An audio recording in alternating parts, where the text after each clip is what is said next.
Tuesday night, November the 17th. So wonderful to see you guys in here filling up the seats, the space. My name is Linda Cooper, for those of you who are not part of the Theater Arts Department. I'm the chair of the Theater Arts Department here at Liberty University, and we welcome you to our very first Faith and Arts Symposium. And I say it's our very first because this is something we are hoping to continue with from year to year. And so it's so wonderful to see so many of you turn out for this. I would also like to recognize the other faculty in the Theater Arts Department. I see Professor Brazier in the back here, Professor Neil Brazier. I see Professor Connie Hecker right here. If we turn around and look up, we will see Professor Gary Kavinsky. Andy Gefkin. If we look in the booth back there, we're going to see Professor Chris Nelson raising his hand. And we also have Professor Scott Hayes, who is part of this tonight. So it's wonderful to have our faculty here. We have many of our staff here as well, part of the Theater Arts Department.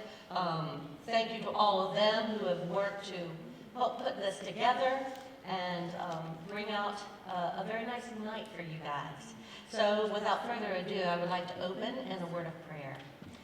Heavenly Father, thank you so much for bringing together our guests here tonight, both the students, the adults from the community. I see alumni, Lord, faculty, staff, and our special guests who are coming from different departments, as well as Chris Smith, who has traveled a bit of a distance to be here with us tonight. Lord, thank you for bringing us all together here for this moment to discuss something that's very important in all of our lives as artists, and that's you as our great creator, you as the one who inspires us and calls us to do things that we do not think we're even capable of doing. Lord, thank you for the opportunity to talk as artists and hear just the different perspectives. Lord, just bless this night.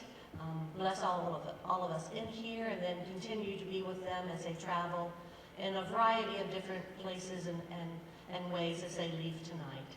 In Jesus' name I pray. Amen. Okay, I would like to introduce our panel of professors, and they will come out here and take a seat before we go to our keynote speaker here. First of all, I would like to introduce Dr. David Hahn, who is the chair. The chair of the new Department of Commercial Music. It's a new department this year. He's also associate professor as well. Then I have the associate dean of the School of Communication and Creative Arts, also associate professor here in the Department of Theater Arts, Professor Scott Hayes. And then over in the Department of Cinematic Arts, we have assistant professor Darrell Nelson.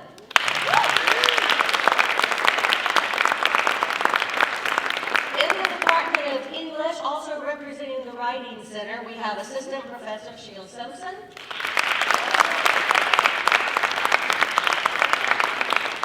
And we have Associate Professor and Chair of the Department of Studio and Digital Arts, Todd Smith.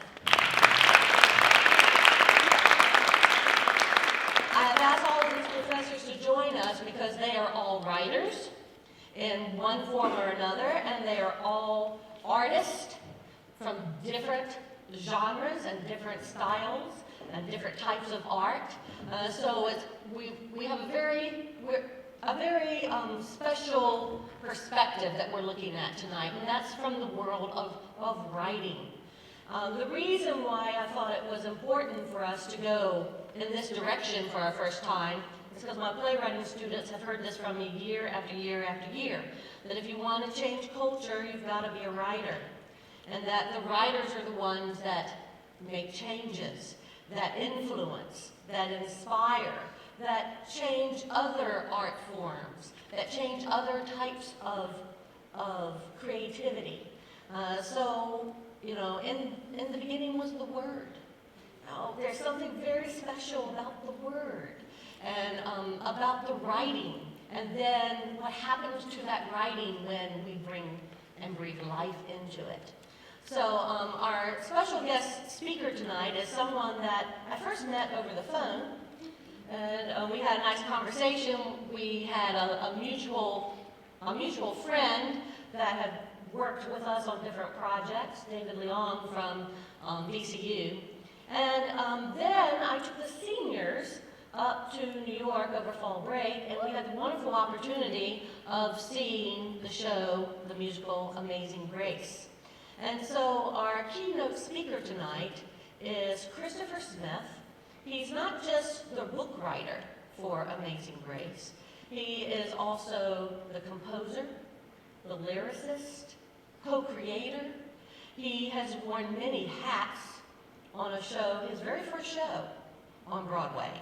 He's got others coming, but this is his first one, and he wore all those hats. We sat there, and Chrissy Osterhus is witness to it. I bawled my eyes out for almost all of Act 2.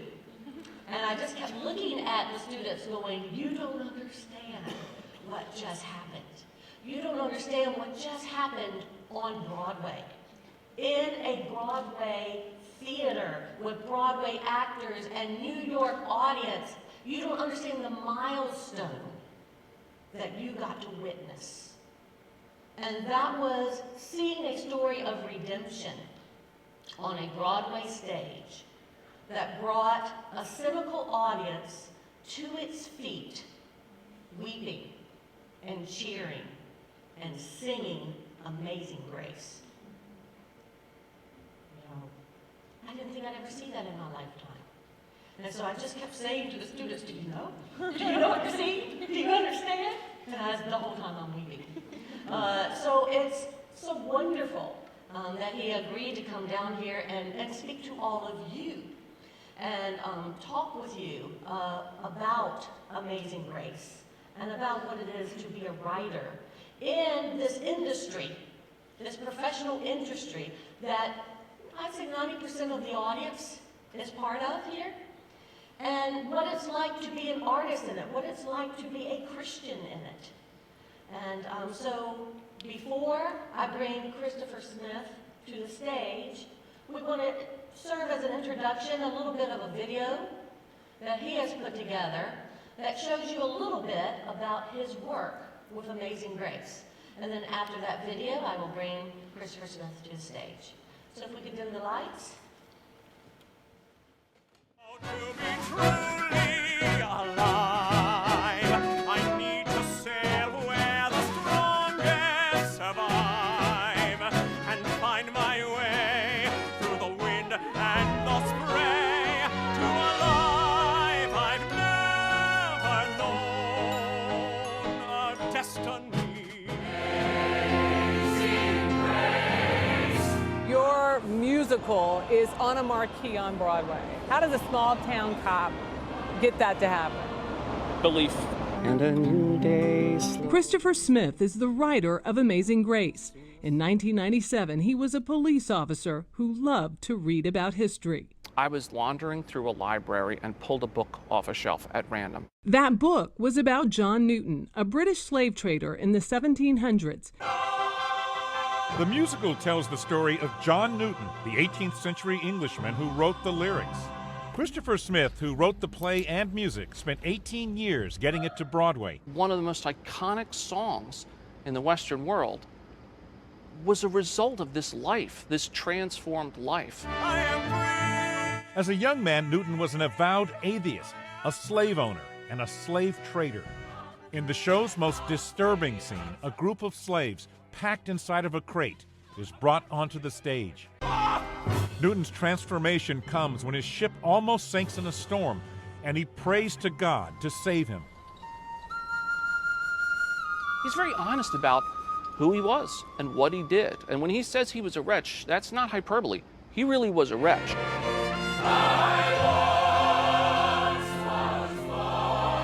Amazing Grace is one of the only things we can agree on as a culture. It crosses age boundaries, it crosses time itself. And this man's story was the root of it. The story of a complicated man who gave the world a simple gift. Michelle Miller, CBS News, New York.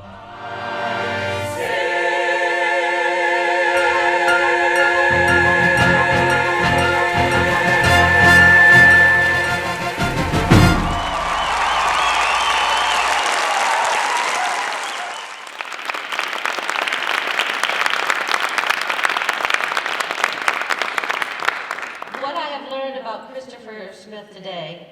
Many things, but really what stands paramount is that he did not fear God's calling.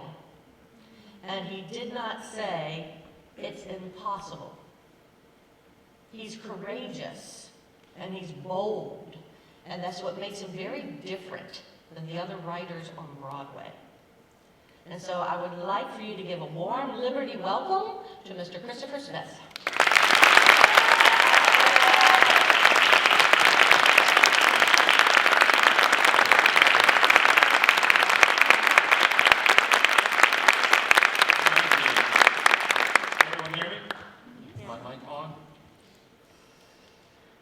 Thank you so much for having me into the faculty and the school, and I'm really glad to be here. And it's my first visit to Liberty, and I'm just so impressed, not just by the facilities and by just the place, but also the students that I've met, the faculty members I've met, and the probing questions and the heart and the real dedication to craft that I see, and real dedication to the Lord I see too, which is very refreshing to me. I've spent a lot of time in New York. It's kind of easy to get a hunkered down mentality, like you're besieged, because you do know you're different, and there are Christians on Broadway, and there's people of other faiths on Broadway who are very serious about it and who really do make a difference. But it's not the rule. It's a very secular atmosphere. It's also a very sarcastic atmosphere. It's just sort of snarky. How many of you have been to New York? Everybody? Almost everybody? Oh, I'm sorry. Yeah, but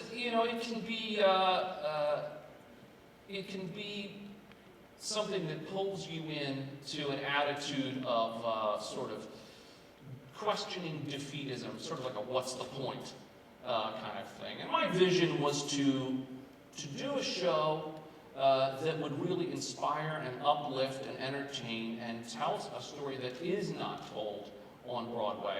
And it really isn't, it's just starting to be told in the wider entertainment culture, and particularly film. And film has really gotten the jump on us in the theater community in terms of telling real stories of redemption.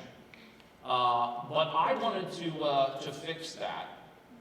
Just so you can have an idea, just imagine for a moment, if you ever imagined that these words would be said from the Broadway stage.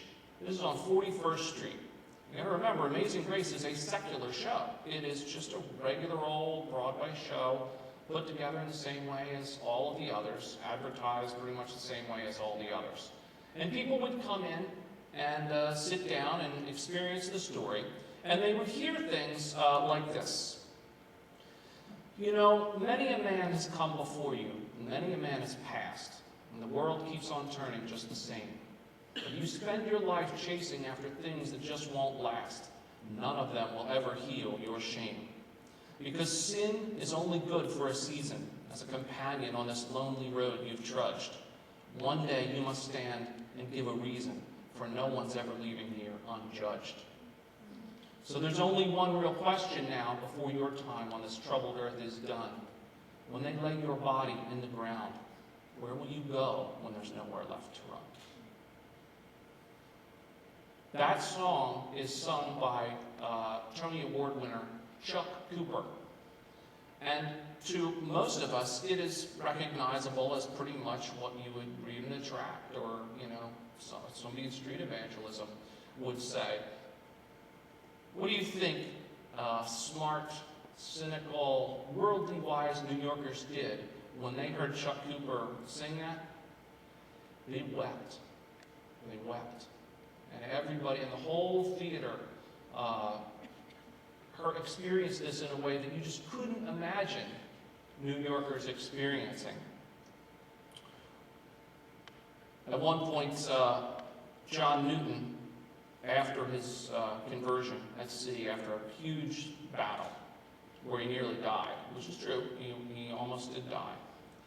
And one of my challenges was to communicate to people who have no faith background and no knowledge of John Newton what it really meant to experience a moment of salvation, something that has really never been portrayed on stage. And remember, in Les Miserables, which is sort of the closest analog, we never actually see Jean Valjean's conversion. We hear about it, we see what precedes it, we see the result of it.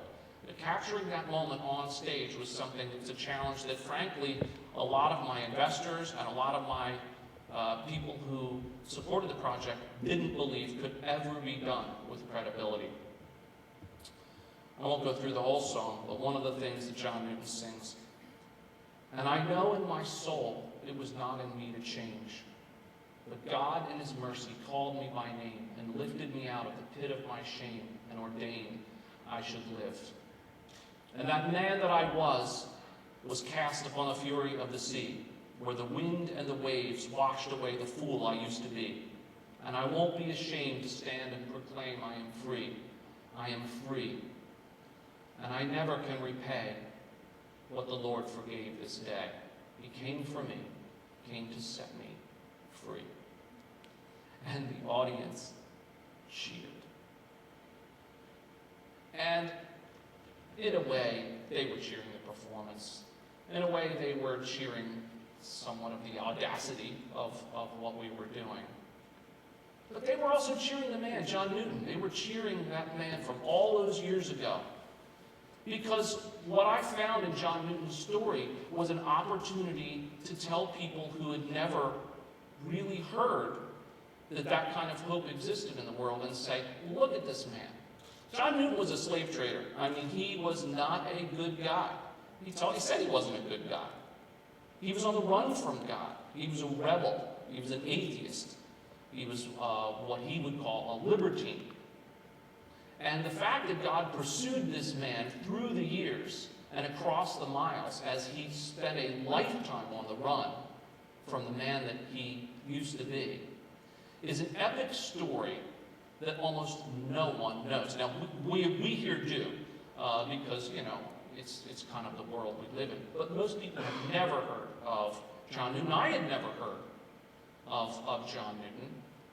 I was working as a youth director. I sort of had two careers. I was a police officer, and I was a church youth director. And I would flip. I would do one part-time, and I would do the other full-time. And at this point, I was running a youth hockey league in Pennsylvania. And I went up into a library that was it was a hot summer day, and I went up, and this was the only air-conditioned room in the church.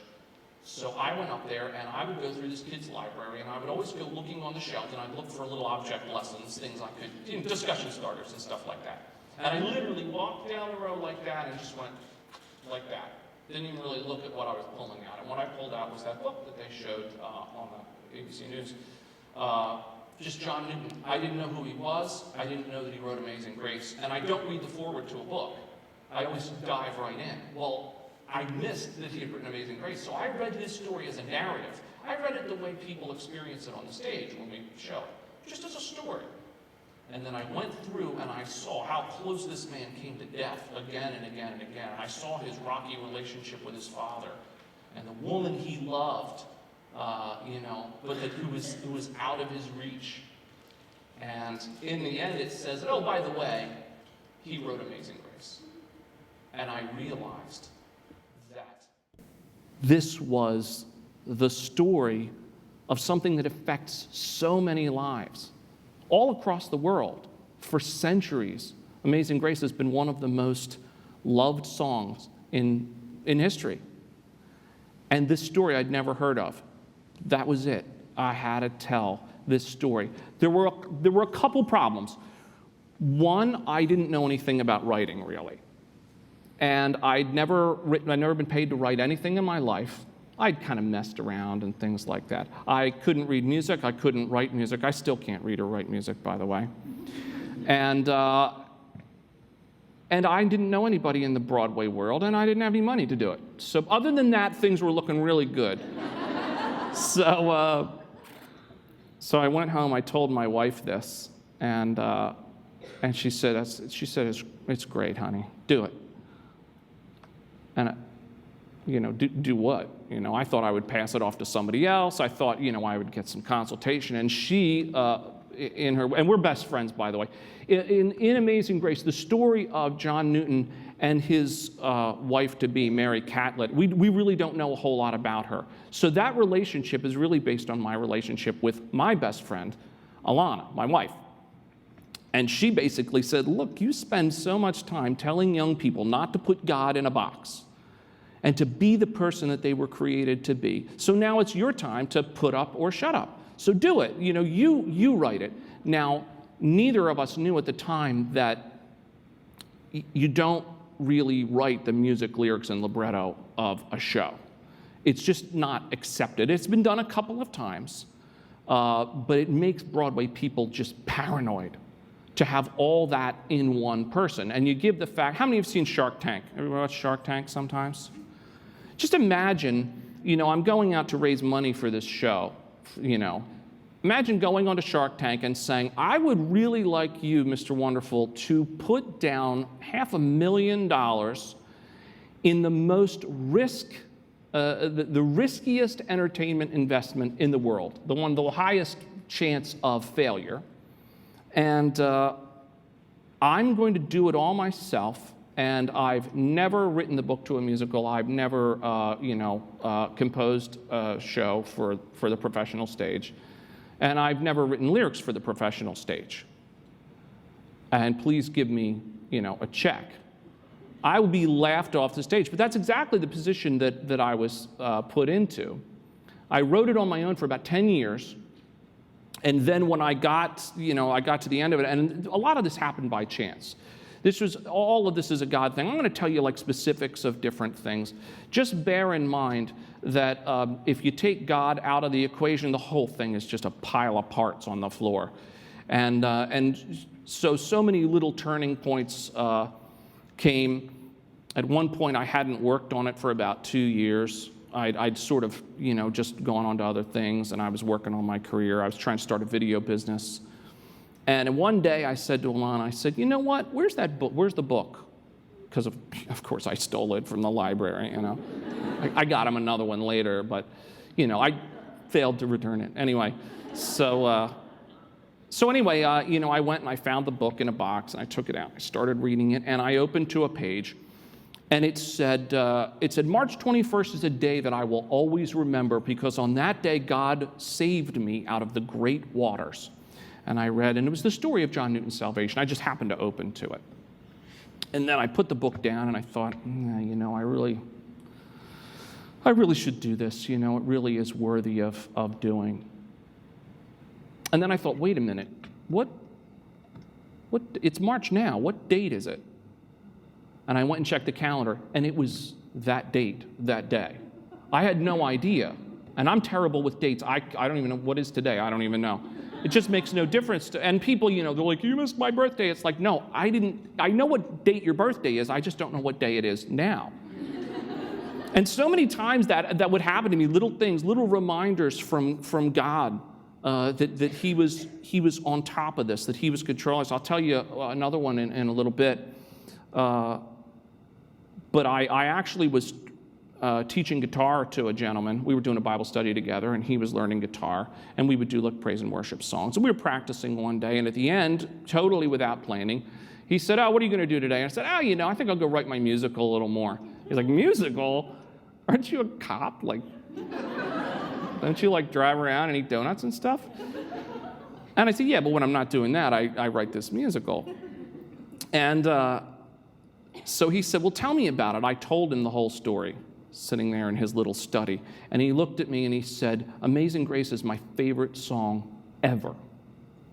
He said, if you can put this, because I sang some of it to him too. He said, if you can put this in a form that I can take to other people, I will take you to every person I know. And this guy, his name's Rich Timmons, he knows everybody because he's a marketing guy, and he has a sense for when things can work. So we would go, and I took 2 months. I taught myself Cubase, which is a computer program. It's a sequencing program and I made this mock-up of what I thought Amazing Grace should sound like. And it sounded like an orchestra. I got all these orchestra sounds. My brother helped me, figure out where to get the freeware sounds and stuff. So I put this thing together, and then I would sing with it. And we would go literally to like a bank president's office. And there we go. We go in there, I got the bows under my arm, we come in, we sit it down, and they were all, had no idea what they were in for. And they were just doing it to be polite. In fact, my second investor is named Brian Middleton. I call him Patient 01. Patient 0 is the person that first got the infection. That's Rich. And then this person, and he told me later, he said, he called his wife and he said, I can't believe I have to go to this. It's going to be the worst thing of my life. I'm only doing this because I can't say no to Rich. And we went and we sat for 2 hours, and I played this music for him. And he called his wife up, Susan, and he said, honey, we're about to make the worst investment we ever made. Confidence. I love it. But we would do that. We would go to the bank president's office, and I would be there, and I'd be singing, and I never can repay. And the little ladies are out in the cubicles right there. And the wall doesn't go, although, walls don't go all the way to the ceiling. And they've never heard anything like this from the bank president's office. And I wasn't asking for the bank's money. I was asking for his personal money. So I make this whole pitch and tell the story. And then I say, could I please have $100,000? How many people think that he actually gave us $100,000? Yeah, no. He did not. He actually gave us $200,000. Yeah. And to see all these men and women, and by the way, not everybody put in $100,000. There were a lot of people that gave out of much smaller amount that really just felt it on their hearts and really wanted to share this with the world. And to see them all there on Broadway, just able to see the faces of the people coming out of the theater, which Dr. Cooper was telling you a bit about. The thing I want to talk to you about today is vision. Because when you're talking about communicating faith to a skeptical world, it starts and ends with your vision. And, in Proverbs 29, of course, it says, without a vision, people don't live up to their potential. Without a vision, people don't earn as much as their peers. Or without a vision, people need Prozac. No. Without a vision, the people perish. They die. Vision is something that you have to have as people and as a community. Somebody has to know where we're going. Somebody has to see the end and be able to inspire the people around them and say, I know how to get there. Or sometimes, I don't know how to get there, but I know where we're going. That inspiration, I'm sure a lot of you have been on sports teams or in organizations or even a family that faced tremendously tough times. And somebody stood up and said, I can see it. It's going to work. I know God's going to get us through this. You think of the culture, think of, I don't know how many of you are history buffs, but in World War II, England, they had just gotten their clock cleaned by Germany. They had to go and rescue all their troops in little dinghies and stuff, and they brought them back. And they were getting bombed every day. Bombs are falling out of the sky on homes and churches and, community centers and stuff. And Winston Churchill gets up in a nation of people who are so down and so depressed, and he says, we are never going to give up. We'll fight you in the streets. We'll fight you in the alleyways. We'll never surrender. And having someone that could say something like that changed that outcome. If I'm firmly convinced that if there had not been a Winston Churchill, they would have quit. And I'm sure you've heard of sports teams that are down, 35 points, or 45 points or whatever. And they go in and the coach says, we're going to fight. We're going to fight, and we're just going to keep going and let the chips fall where they may. And we're going to live like winners. And we're going to pursue this vision I have of you as a team, this vision I have of you as a family or as a cast. And that vision empowers. And as I looked at this vision that I had, the thing that a lot of people that you're going to come to experience is that vision does not come out of easy times, unfortunately. Wouldn't it be nice if we sought the Lord in the easy times? Boy, that would be wonderful. Don't wait for that to happen. The fact is, Amazing Grace was born out of tremendous sorrow and tremendous angst. That church that I was working for was dying. Nobody was coming. We were next door to a public high school, and I couldn't get young people to come out. That's why I was doing the hockey league in the first place. Church membership is dwindling. The giving is dwindling. We were in bad shape. That prayer I prayed where I said I'd do, and I said, God, I'll do anything. I'll do anything, whatever. You want me to wear a clown suit? Fine, I'll do it. Didn't matter. That was when I found that book, not when things were sailing along and going great. And then much later on, when it came time, and these investors, were about to come on, I didn't know they were coming on. When I shared that vision with Rich Timmons, what a lot of people don't know, and I don't talk about it a whole lot, was I was trying to start a video business. I was part-time as a police officer, and we were getting ready for the big recession. And it was horrible. And my pastor was preaching about locusts. He preached, it was summer, and he preached for a couple weeks about when the locusts devour your crops and what that meant to a culture. When the locusts just came, they just ate everything. And we went through this, and it was about how God promises, I will restore the years that the locusts devoured, and that idea. And we came to the point where we were so desperate that we did something we prayed as a family before. But we were so up a creek that I said to my kids, who were, fairly young at the time, and my wife, I said, we are going to bow our faces to the earth. And we're going to plead that God will save us from this. It was all based on 2 Chronicles 7:14. If my people who are called by my name will humble themselves, I will hear from heaven. 2 days later, that's when Rich called me up, and he said, you know what? I don't really want to wait to go meet everybody. Why don't I just put $100,000 in there, and I'll just start it myself, and then we'll go find the rest later. That's when we went to talk to the bank presidents.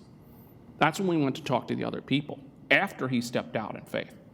And that's when I got the idea. It was after I stepped out in faith. And I wish I could tell you that it was from, the easy times. But the fact is, we live in a hard, hard world.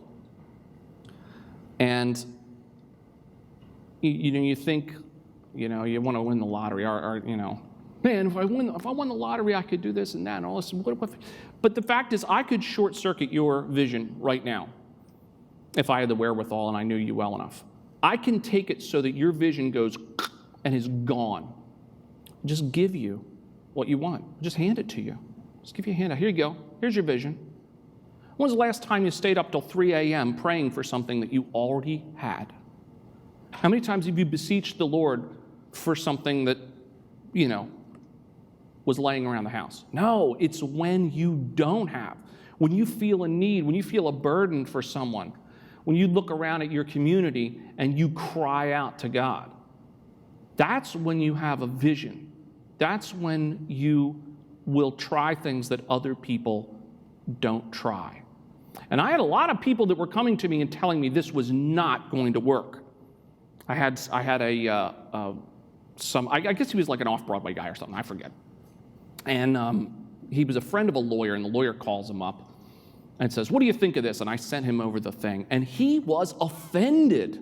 He was offended that I would have the temerity to think this.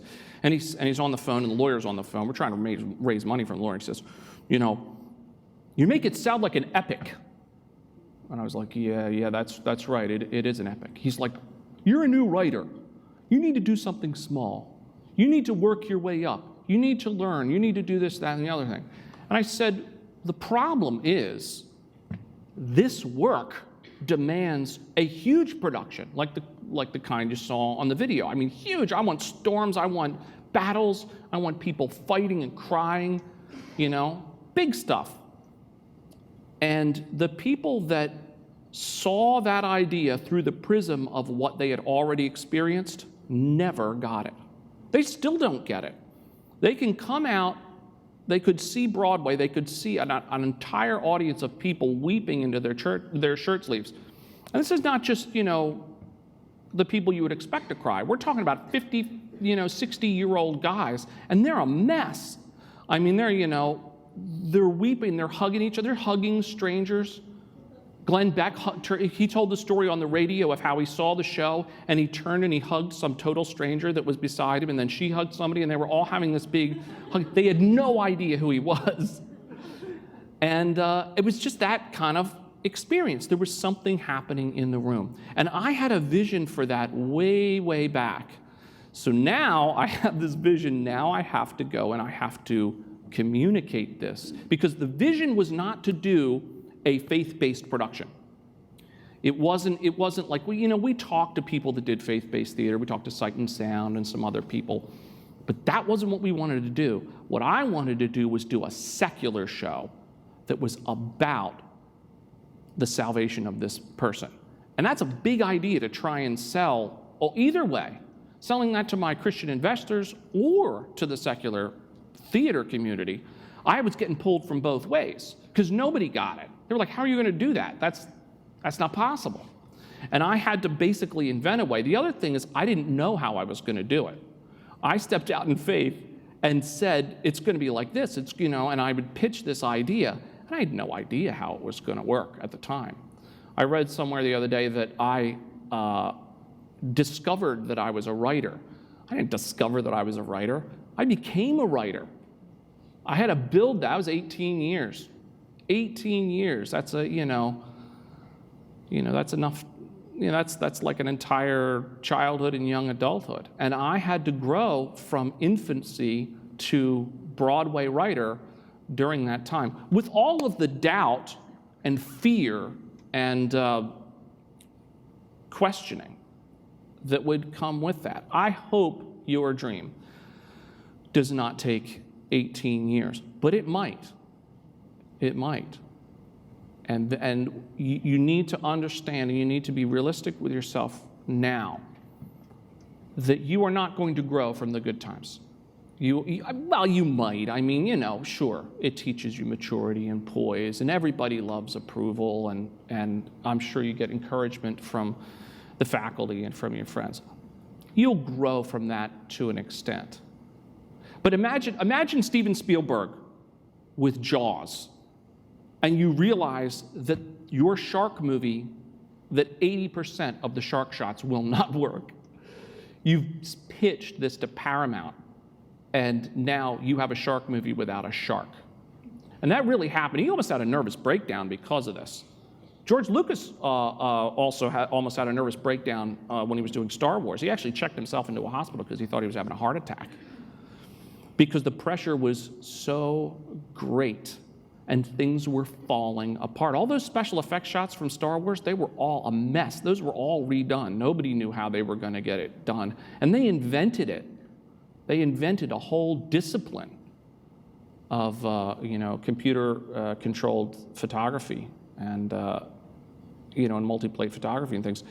And that's where the great ideas come from. That's when you're really going to find out what is inside you. And you're going to question convention.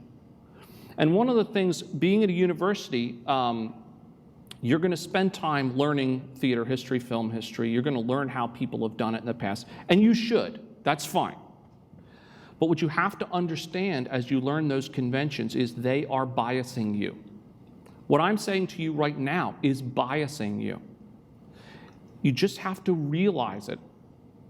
Because when someone in a position of authority tells you, hey, I've had success doing this, or so-and-so had success doing this, that's going to affect you. You're going to feel the pull of that. Hey, this guy has a goal like I have, and it worked for him. And if I told you, so I say, hey, you know that path that leads from this building to that building? I saw like a 500-pound grizzly bear on that path. You're going to avoid that path. If I tell you that I found a golden nugget laying on the ground on that path, you may spend the rest of your life searching that path for more gold nuggets, and either one could just be completely anecdotal. It could have just been complete chance. The thing you have to remember is as you take in all the information, as you learn, as you fill your mind with the information that you have here, you just have to realize that nobody can tell you what God is calling you to do. That is something that is completely internal to you. You can trust other people. You should listen to their opinions. But they can't tell you. They can't tell you where God wants you to go. And sometimes it seems nuts. Sometimes it seems crazy. And parents and family members, I'm sure some of you have already experienced this. Like, you want to do what? It's like, you can't act. What are you talking about? Or why would you want to do that? You should see how it is with me when I go back to the police department and I talk to the guys who knew me as a cop. They have no idea what I do. They completely don't understand. And we have a grizzled old sergeant, his name's Sergeant Spano. One day he says, okay, Chris, what exactly do you do up there on Broadway? And I said, well, all the things they say and sing and all the things they do, I write that for them. And he goes, and they do it? Well, mostly. They don't understand. And you have to expect that that's going to occur in your life too. Even more than and I'm sure the faculty, sees their role not just as imparting information, but also inspiring you to find answers, to make answers, to reinvent things. If I had done Amazing Grace in the accepted way, you would have never heard of it. You would never heard of it. Because the things that the world values, God doesn't value. If you measure yourself by the world's yardstick, just give up. Because sooner or later, you're gonna burn out. God doesn't value the things the world values. And if you start playing someone else's game, you're going to wind up burned out and frustrated and depressed. You have to look at what God is calling you to do now. When we finally got to the stage where we had raised the money and we were putting the show together, we had worked with a theater in Texas, and they had been sort of stringing us along for a long time. This is a huge theater and a really great opportunity. It's been like a year almost that we were working with them. And then I called our producer on New Year's Day. And I said, Carolyn, something's wrong with the Dallas deal. Don't sign anything. And I just knew in my heart there was something wrong. And she was like, why? Why would you say that? And I said, they're just stringing us along too much. And she says, no, that's not the way it is. Deals are like that. You can't take it personally. Oh boy, let me tell you, if I've heard one thing more than 1,000,000 times, it's don't take it personally. They always tell me that. Because when you have intuition and you're able to read people, everybody thinks you're taking it personally. They don't think you're actually evaluating anything. So I said, the problem with the Dallas deal is it's like somebody who wants to marry you, and they say, I love you if, and I'll love you when. And I said, and you can never marry that person. You cannot marry somebody who has an aspiration that you will be a certain way a year from now or a couple months from now. 2 days after that, Dallas called and killed the deal. Now, this was an incredibly painful time in our life as a family. It started off with joy. We found out that we were going to have another baby. I have a 22-year-old, I have a 20-year-old, and now I have a 4-year-old. So it's kind of like the reboot, It's like, and when you're older and you're having a baby, they scare the heck out of you. I mean, everything's like, we got to do these tests, and, you got to understand that sometimes, and they said, well, do you want to get an amnio? And we're like, isn't that dangerous to do an amnio? And they're like, yeah, but, it helps you to know whether the child may have Downs or something like that. And we're like, well, if the child has, what are we going to do about it? Is there anything we can do about it? And they said, no, it just helps you evaluate your options. And Alana said, I don't need any options, and I don't need any amnio. If the baby has whatever, then the baby has whatever. That's it. So it was kind of an opportunity to witness there. But we didn't go into it a whole lot.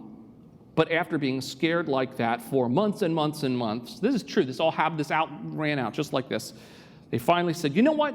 It's good. You could look at the ultrasound and all that. We're in the 7th month, and Alana comes to me and she says, I feel a lump in my breast.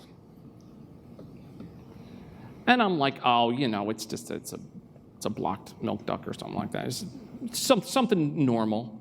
And she goes, and it's cancer. She had bilateral breast cancer, which means she had cancer in each breast unrelated. And it was actually from the pregnancy itself. The change of chemistry and the hormones and stuff like that can actually cause something that wouldn't grow at a great rate to grow at an incredible rate. And it was level 2A, and it was bad. We're in the 7th month of pregnancy. So you can imagine what this was like on her. And remember, this Dallas deal, we're still like on pins and needles. We have no idea how we're going to survive. She had to go from surgery, wait 2 weeks, deliver the baby, wait 2 weeks, start chemotherapy. And of course, there I am thinking, I'm gonna, if the worst happens, I'm raising a baby on my own. And I'll tell you one of the weird things, one of the strange, Amazing Grace things that happened. The day we found out that she had cancer, I went back and I read some letters from John Newton, because there's a series of letters called Letters to a Wife. It's from John Newton to his wife. And one of I never read the last letter, because the last letter is about her death. And I finally read it this day. And he tells of his story where his wife she got bumped on her breast. She knocked into something, and it became a lump, and she died of breast cancer. So this person that I've been writing about, this character who I've crafted on my wife and my relationship with her, I found out that she died of breast cancer. And I find this out on the day that I find out my wife has breast cancer. And then, in that same letter, he talks about his adopted daughter. And at the same time, she got a mysterious infection that nobody could figure out what it was, and she almost died. That day, my daughter, who's also named Alana, got a mysterious infection, and we wound up at the hospital all night. So here we are at the hospital at 3 a.m, and, I found out that Alana has cancer, and the other Alana has this mysterious infection. Newton's adopted daughter lived, and my daughter, thank God, lived. They never did find out what it was. It was completely mysterious. So we get through, we're going through this. We have this beautiful little baby, Lexi, and it's time for radiation therapy. And so we go into the radiation place, and we're sitting in the waiting area. We're going through all this weird, it's just something you've never been through in your life. And we just lost the Dallas deal, so we have no idea how we're even going to pay for that, the radiation. So we go, and a couple of days later, miraculously, Goodspeed Opera House had a cancellation. They called us up, can you be here in 3 months? We're like, yeah. So we put together the whole show in 3 months and put it all together. And that's about the length of time it took for the chemotherapy, too. At the end of the chemotherapy, Alana says to me, she says, I want you to come to the radiation clinic. They ring a bell at the end of the treatment. She says, I want to bring the baby. We're going to ring the bell together. Fine. I had a major migraine, but I was like, I couldn't say no. So I went.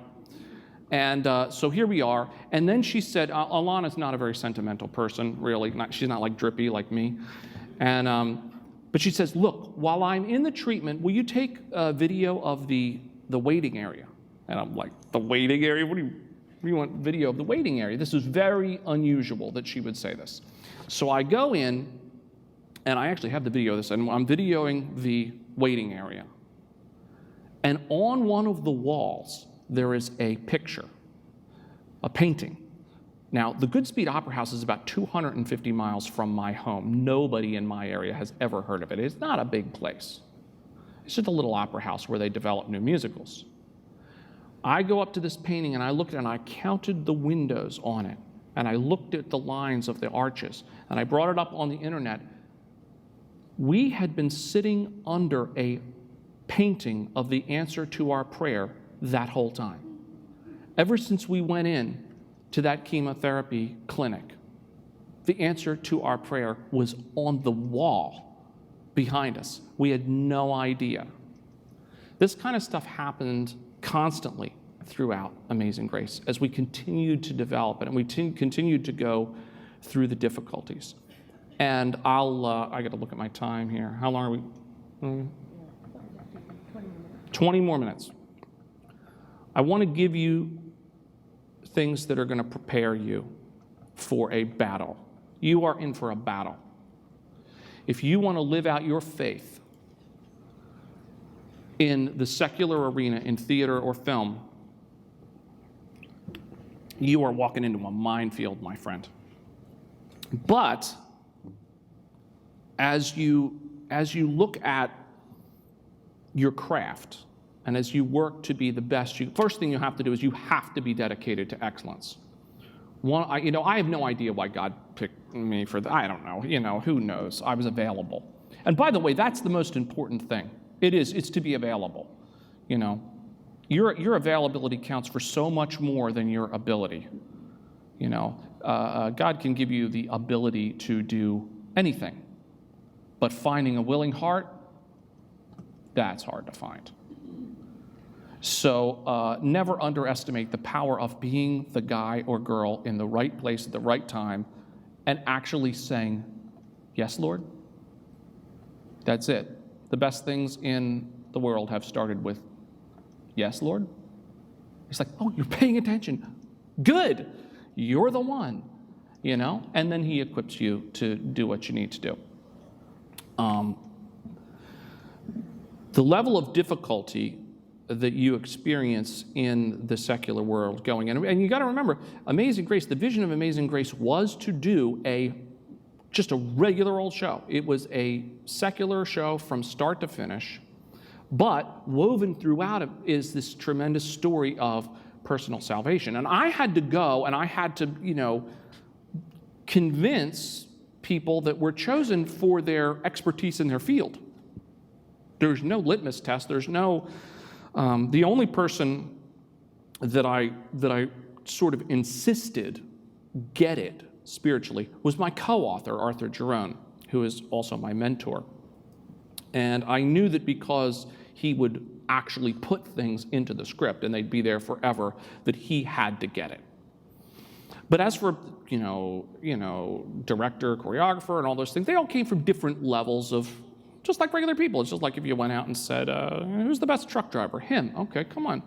And that's what happened. We got the best people we could get. And I had to convince them what it meant to tell a story of personal salvation on stage, even though nobody knew how to do it because nobody had ever done it. And we were going to make it up. And I was the new kid. And let me tell you, being the new guy, and you're going to experience this, let me tell you, the whole do not let anyone look down on you because you are young, that is going to be a major struggle for you over the next couple of years. The problem is I was having it at age 45. So I was the new kid. I was the perpetual rookie. It reminds me when I was a rookie in the police department. We had a sergeant who used to say, forgive me for being critical, he used to say, kid, I got more time on the crapper than you got on the street. And this was the attitude. And they would, and you were just made to feel demeaned and like if you said anything, if you had any opinion, it's one of those, if I want your opinion, I'll give it to you kind of things. I had a Tony Award-winning creative team member threaten to quit on his first day on Amazing Grace. He had been on staff a day, and he threatened to quit. And here's why: because I had the temerity to act like I knew what the American people wanted. That was not tolerated in his universe.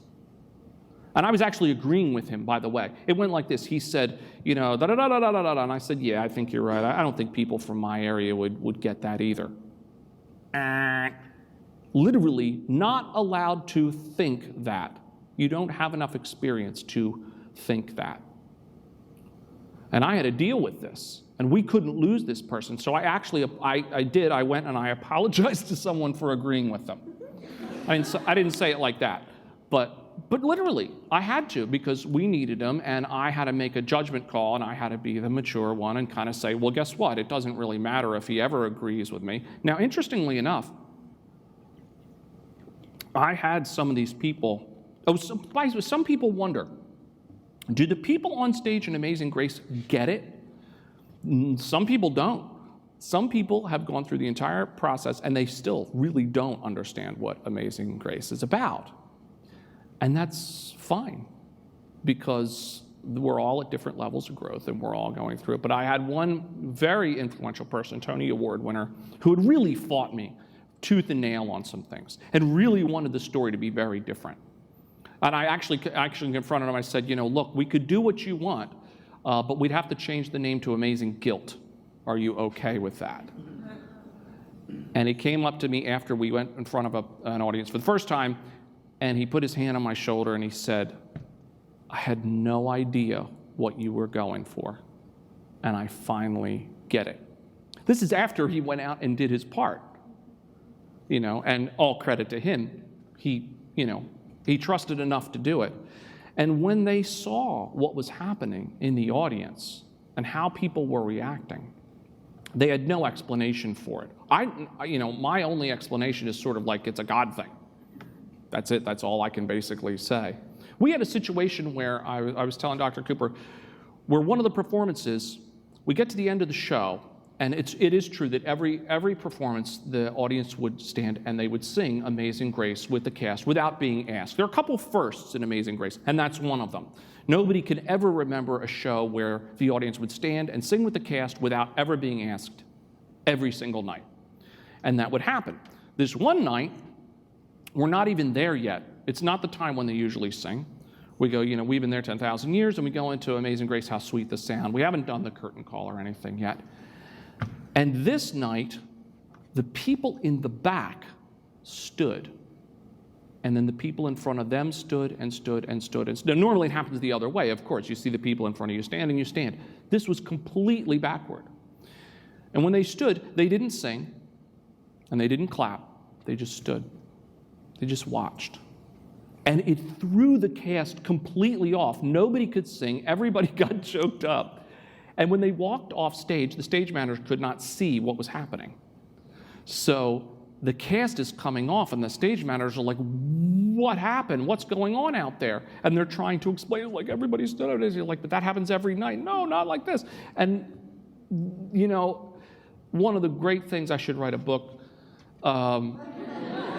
is that the effect that the show had on us who were in it and around it, and dealt with each other, and the dramas that played out between us.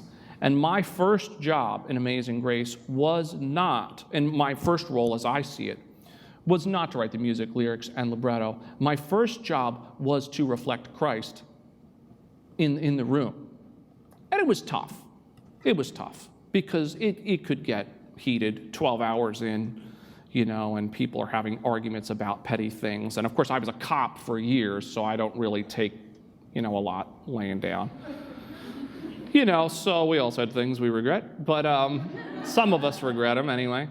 But we drew together as a family, and we had an experience that nobody else on Broadway has had. And they know that. All the audience knows that. Every performance, I'd have some old, grizzled veteran of the theater, who would walk up from the audience with their walker or whatever. They say, I've been in the theater for 45 years, and I have never, ever seen what I saw here tonight. I've never seen an audience do this. And it was the Holy Spirit. Every night before, every show before opening night, I would go and I would walk the entire theater, and I would either sit in or touch every seat in the theater. Chicago was 1,800 seats. It took a couple of nights. And the reason I did it was because I wanted to think about the people who were going to be in those seats, about their lives, about what they were going through. I wanted to be a servant to them. What I really tried to do was take the servant attitude I tried to have as a youth director and as a police officer and bring it into the theater. So many people, and you'll experience this, so many people in the theater are afraid of the audience. You want to know where the arrogance that comes sometimes from people in the theater world, where they talk about how stupid the audience is and they, they're just a bunch of idiots. That's fear you're hearing. That's true in police work too. People that insult the public are afraid of them. It's very easy to tell a cop who is afraid. Other cops know exactly who they are, and they avoid them because they're dangerous. Because if you're around people who are afraid of the people you are supposed to serve, you got a problem. You got to have a servant attitude. Even secular cops who last and who do good at their job and make a career of it, on some level realize that that's what they need to do. So I tried to bring that in, and I would go through these, go through the seats, and I would pray for the people, and I would think about them. And I had it was the closing night, and it was me and my wife, and we're there, and everybody's, really depressed, and, we're going to go on tour, but that's not for a long time, and it won't be this cast. You never get everybody again. One of the interesting things about Amazing Grace is that every single person that was in everybody that was in our cast on Broadway was also in our Chicago company for the Broadway tryout. 100% return rate. That's unheard of.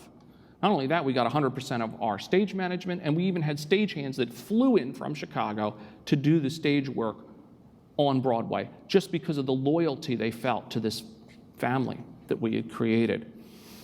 And, so what was I talking about? How did I get there? Did you ever do that? You're just kind of like, I think I had a point there.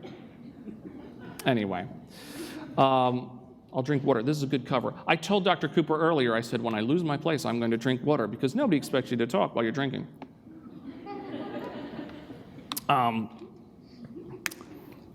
But as you look at the seats and you realize, the lives that are theirs, and there was one came up to us and she said, this is my 8th time at the show.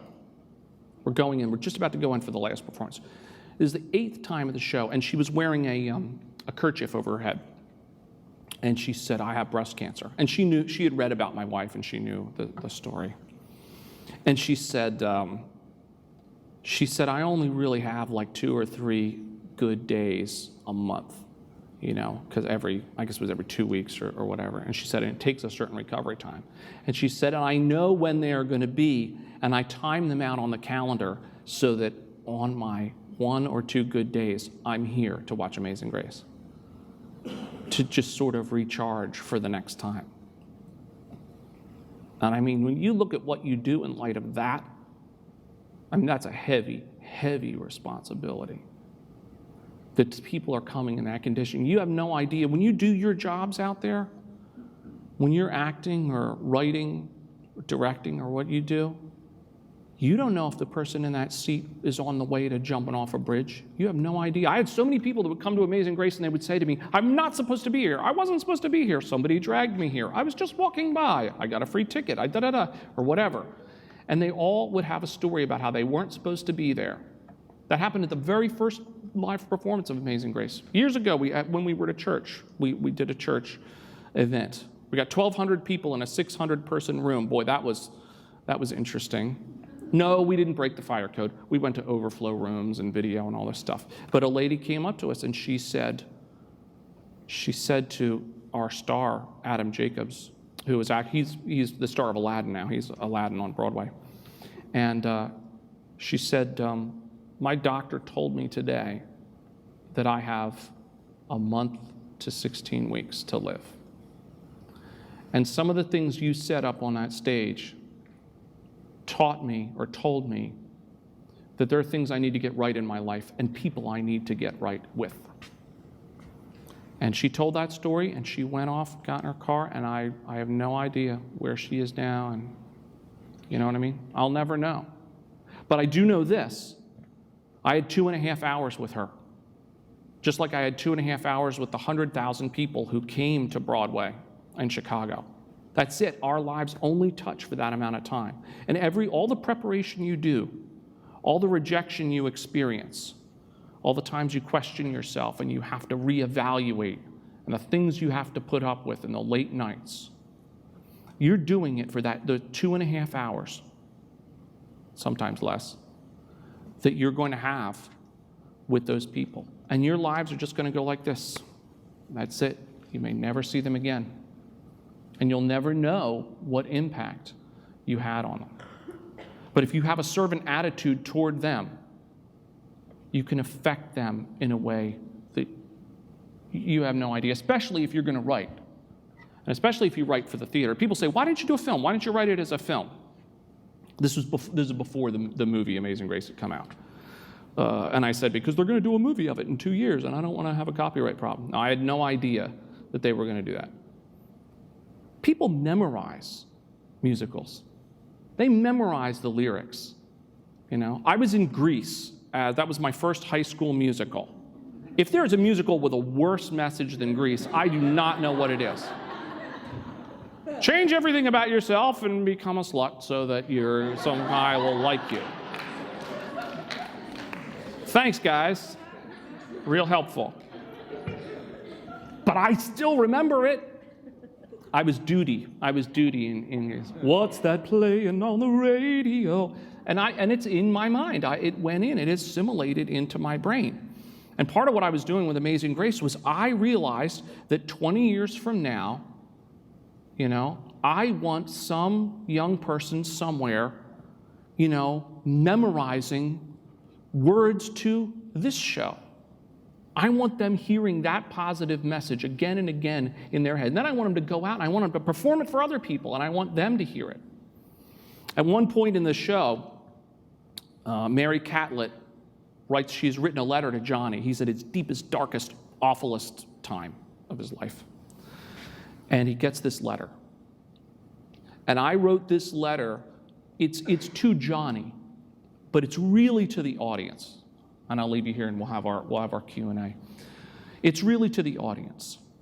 Because even though you never want to write in a way that it's you writing. You know, you always want your characters to speak authentically. And if it doesn't sound like it's from the character and it's not authentic to them, don't do it. You know, it's just going to come off ham-fisted. But in this situation, I knew that what Mary would say to him, because remember, Mary is a real person who's kind of fictionalized because I kind of characterized her. And I knew that what she would say to Johnny is exactly what I would say to the audience. And here's what she says. She says, I believe that the child that I once knew is still alive inside you, if you could only see. And I believe that you have not been forsaken, and this journey you have taken will somehow set you free. For you could cross 1,000 miles to hide yourself from him, make 1,000 foolish choices that you tell yourself he never can forgive. But God is waiting for you just to let him in. Don't be afraid. Don't turn away. Don't turn away. Don't be afraid of what you'll see. For all the things you once believed or thought you'd heard before, all the words of hope your mother spoke will make a sound your spirit can't ignore. Then through the tears of laughter, you will long for more. And you will see what joy can be. My oldest friend, you should know, I still believe. And in this sick, decaying culture, we need people who still believe. and who are willing to go out and give a message of hope and inspiration in unexpected places. Nobody ever thought that we would actually say those things on Broadway. And the places you're going are places that people will not expect. You are missionaries to a culture that doesn't even speak your language practically. They value things you don't value. They're suspicious of you. Some of them hate you. Some of them will mock you. But your job is to go to get them and give them something so valuable and so true that a few of them are going to get snatched up. And that's all your suffering is for that. That's why you are miserable at exam time. That's why you are sweating before your auditions. That's why you were crying when you didn't get that part. Or somebody didn't take your manuscript for the 1,000th time. That's why you're doing it. You're doing it for those people. If you keep that focus, then you will be able to give this culture something truly, truly valuable. And that's my prayer for you. My vision statement, by the way, I'll tell you my vision statement. My vision statement is to, that's not that way. I changed it. It's actually called a mission statement. I don't call it a vision statement. To earn the privilege of reminding people of timeless truths. That's it, to earn the privilege of reminding people of timeless truths. There's something our culture has forgotten, and everything I do is either giving them a timeless truth or earning that right. And that's what your craft is. It's just an entree. It's just a way of opening a door. So, and I pray you discover that. Go home, go back to your dorm room tonight, write your vision statement.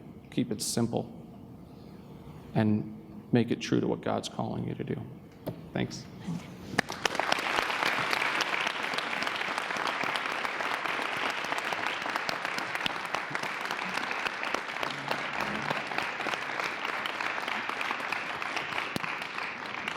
I'm going to ask you just to stand up and stretch your legs a second here as we go into this second part. I found that very inspirational. I was up here getting all teary-eyed again when you were reading those lyrics, because it took me back to the moment when I sat in the performance and I heard the song.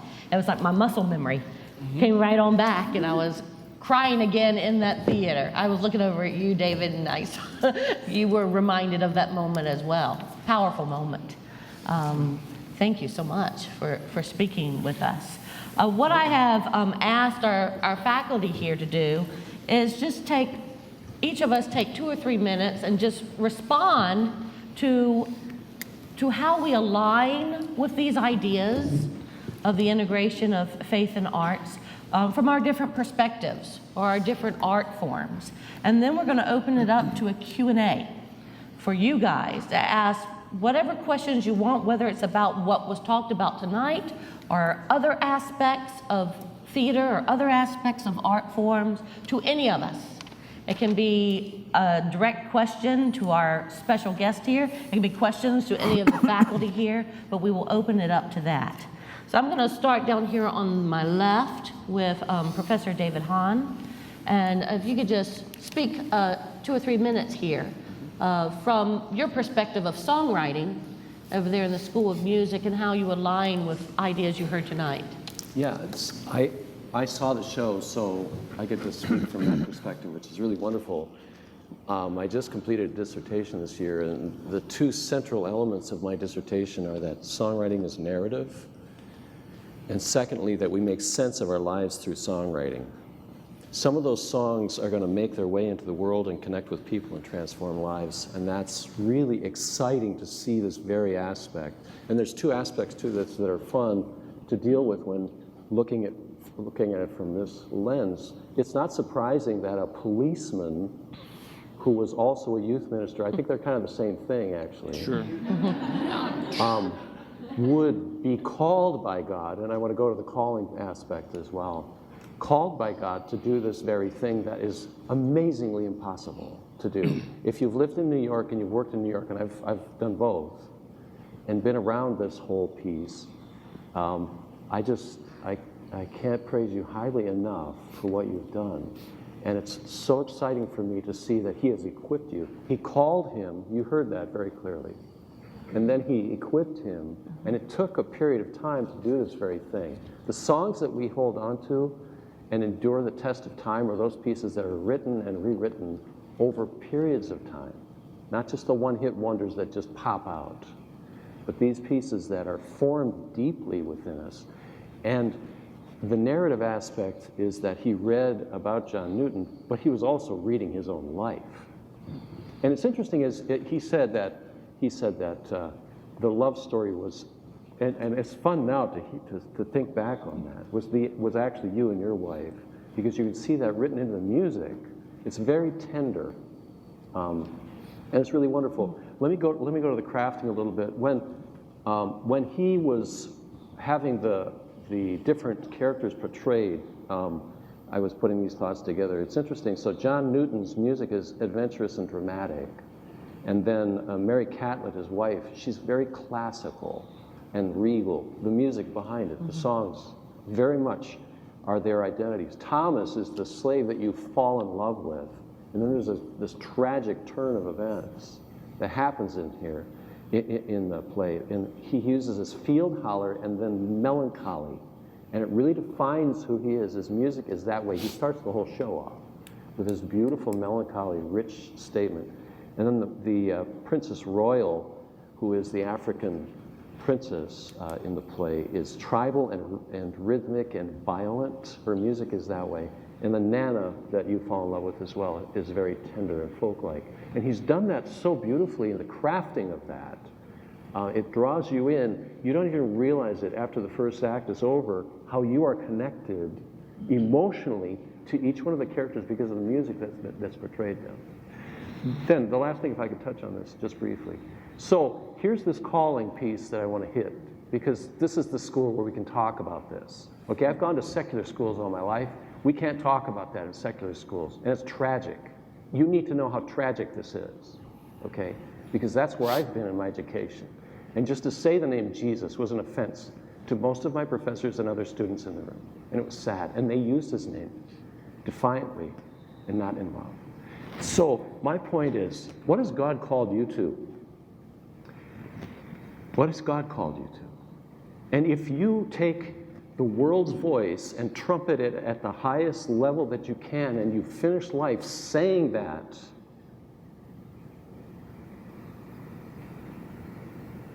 do you see what I'm saying? This is such a sad thing, because people do this all their lives, and they commit themselves to that. And we've said some names a little earlier of people whose works are considered at the top level, and their music is amazing. And the stories are tragic. And when they end their lives, what will those stories have said? But has God called you to a higher purpose? And that's to bring glory to his name. And at the end of the day, you can look back and feel good about your life, and at the end of your life, look back and see that the lives that are transformed. Do you see where I'm going with this? So here's my point, are you going to run after a career that's all about the flesh, the world, and pleasure? Or are you going to run after a career that actually gives people moral value and builds culture and brings glory to the name of Christ?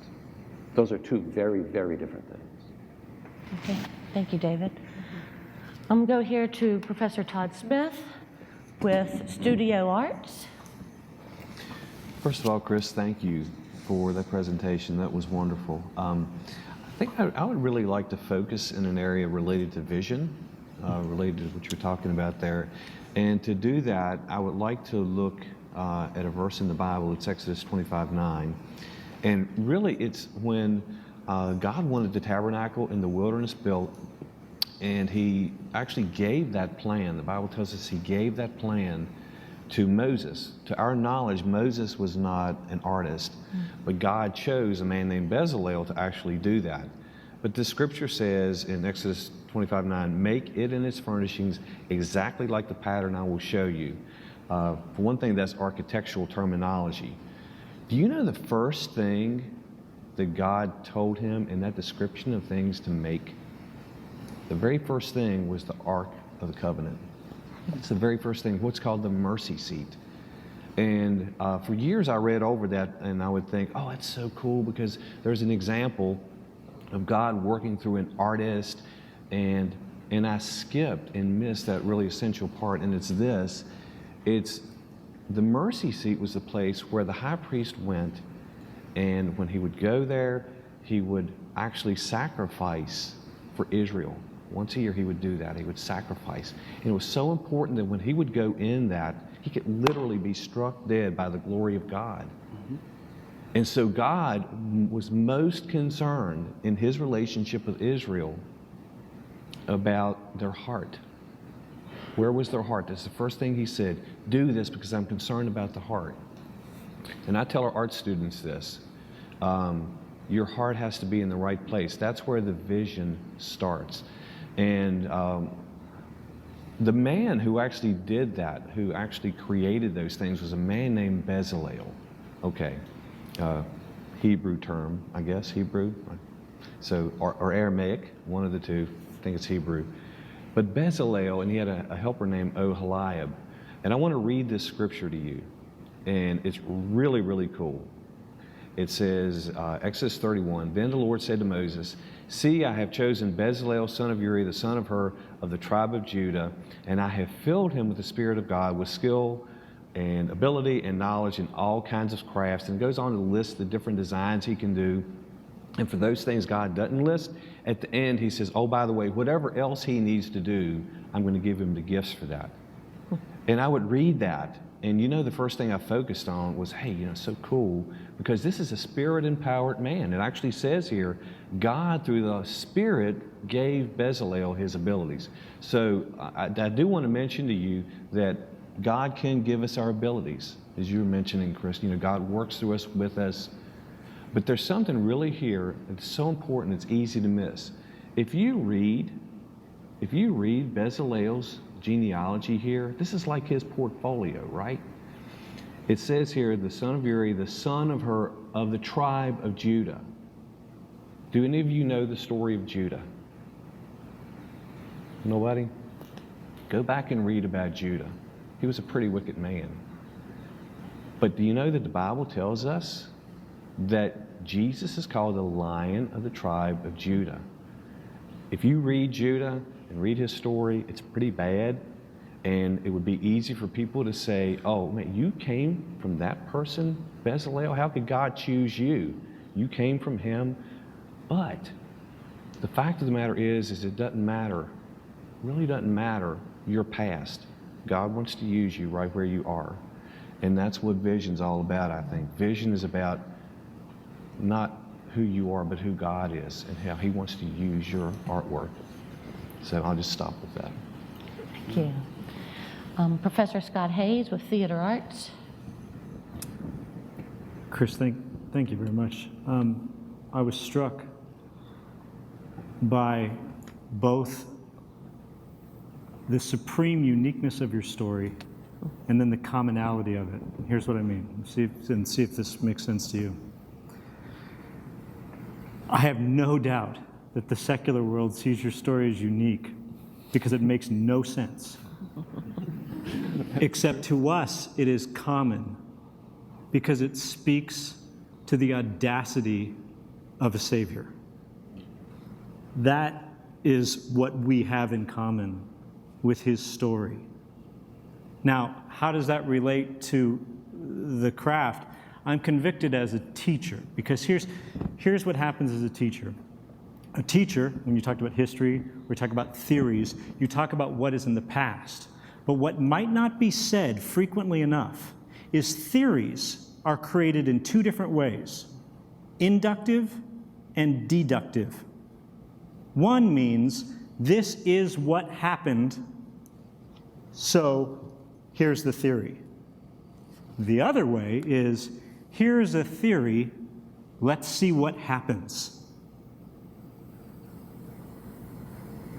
That means that there are two ways. That it isn't that you have to go the way that it has gone before, but you can start new, relying on the audacity of God, and then figure out where you screwed up in the middle of it, right? That's where craft and excellence comes in. We give all the glory to God, and then we go, now how did I screw that up? That's the, what did you say, 11 versions of Amazing Grace? Yeah. that wasn't God's fault, right? You give all the glory to God. Yeah, right, exactly. No, but the other thing is that I needed those versions. God didn't need those versions. God knew what it was going to be all the time. It was, and it's very hard to say. It's a blessing to me that I went through those. It's 3 o'clock in the morning. You're like, version 11.2. You know? Yeah. Well, that was a gift. That was a gift to me. I don't know if you've studied Henry Blackaby, but Henry Blackaby talks about that when there is a moment that you know God has been in your life, that what the Israelites would have done would have been create an altar. There it is, boom. And then, when you don't see God working, you know that He is, but you don't see it. You just turn around and you look at those altars. Those 11 drafts are altars.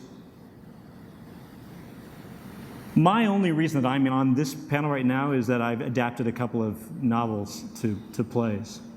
And I, too, had no business doing it, except that the story had to be told. Faults are mine. But knowing that I followed through when I had no business forced me to rely on God, and I have these two altars. These two altars where in the moments, and as a middle-aged man, something happens. When you're a middle-aged person, you start going, I don't know how things are going to work out. That's when you said you had your younger child. I don't know how things are going to work out. Now what? Yeah. But I can look back when I took risks and go, I still can risk because I was nothing before and I am nothing else except for the presence of Jesus Christ in my life. Our job is to imitate the Creator, and a creative act is an audacious relying on Him. Sheila Simpson from the English department. Well, to echo what Dr. Hayes said, or not really to echo, but to say the only reason I'm on this panel, I don't even really, I teach writing, but I actually have not published it. I'm actually working on my dissertation right now to become a doctor myself. And thank you for sharing your story, because the verse of scripture that I've used throughout my process in writing just kept coming to my mind the whole time you were speaking about turning points in your life and points where you could see God working to create this musical. I thought of Psalm 18, 35 and 36, which says, you stoop down to make me great. You broaden the path beneath my ankles, or beneath my feet, so that my ankles do not turn. And I love the way literally the images of, God kind of going right just one footstep in front of the path and smoothing the way so that your ankles don't turn, you don't catch on anything. And there may have been times when you like you mentioned, that you felt that your ankles might have been turning, but He was still going before you and sort of clearing the way so that you could share this beautiful testimony. And that part of your testimony where you were saying that people can easily break down your vision. The thought that came to my mind many times I've heard, I think Dr. Falwell Sr. used to say it, is your vision, if people don't laugh at it or scoff at it, it isn't big enough. Yeah, wow. And that thought has always stayed with me as well. So I just kept thinking of all these things as you were talking, but my favorite thing that you said of all that I think really applies to all our crafts is that keep in mind the audience and the people that you're doing this for, and that you're going through all of this agony and this preparation And audience is something that, as a teacher of writing, that I really emphasize with my students. And I don't know how many of you out there have had Mrs. Tolles for English 101, and you have heard her say probably the class verse, and she got this from me. She will be the first to admit it, because I used to teach writing before she did.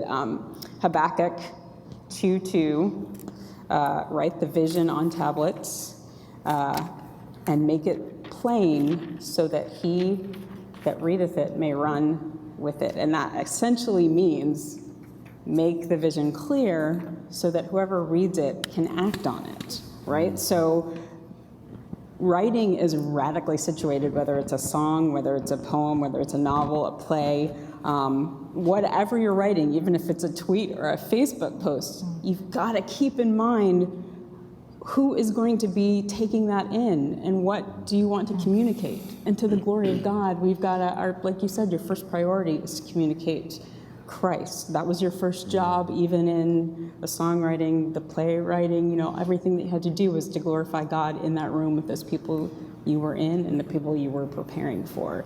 And I think that's one of the things that drives me insane about social media, is that it confuses that idea of audience, because you've got all of these friends and the whole world looking in, right, on what you're writing, and you can't really separate out who the audience is. But if the world is your audience, then who should you be representing to the world, right? So audience is something and purpose and timeliness of what you write is something that we all got to keep in mind.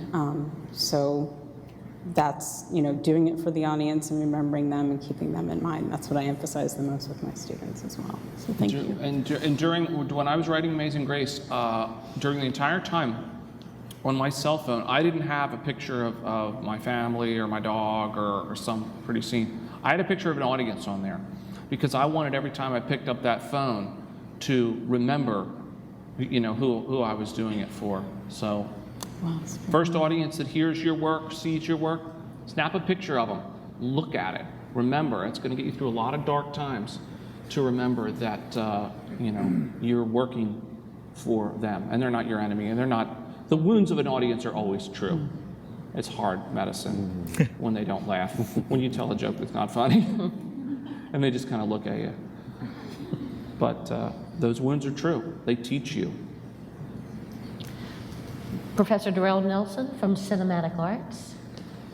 First off, Christopher, just wow, thank you. You talked about John Newton being a rebel. You are a rebel. Seriously. This is amazing. I mean, what you went up against to pull this off. And I know that, you know, you guys need to get that. To be a Christian, if you look back in the history of what that means, it means being a rebel. Jesus was a rebel. And I think sometimes we get so complacent in our craft that we don't realize that there's a bigger event that is coming. And you are part of that. You are part of the awakening, and it might be in one person's life, it might be in a nation's life, but we're part of something very big. You know, so often, look, we're born so original. Right? God created each one of us so unique, you know?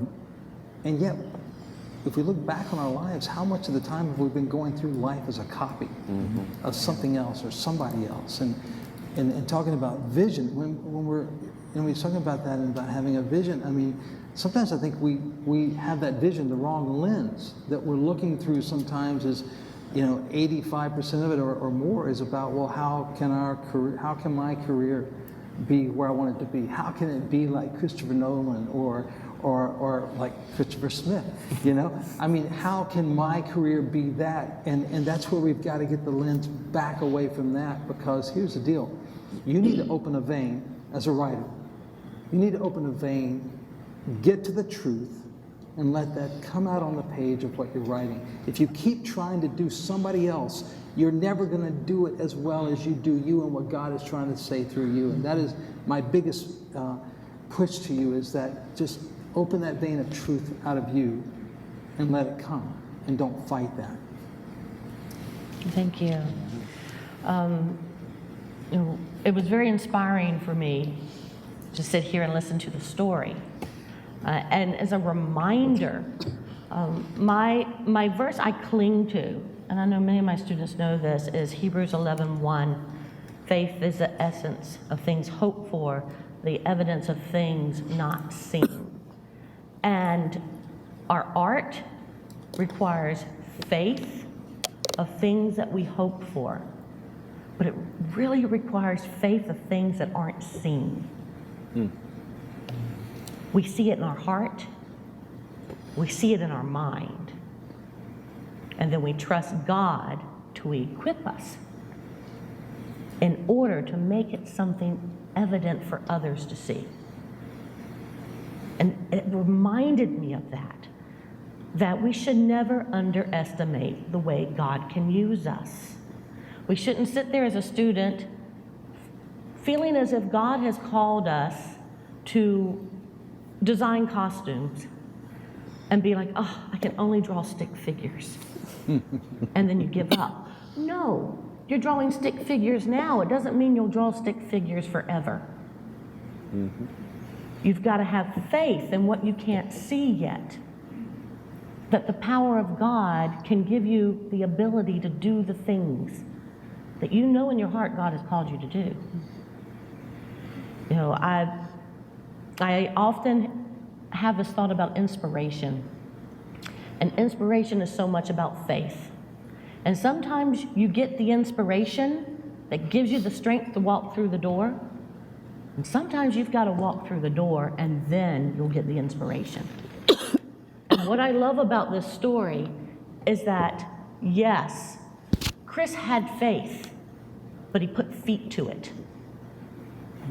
And he went one by one, asking for funds with his little boombox, you know, playing the songs, only his voice singing them. That's putting feet to it, not just saying, oh, I have faith.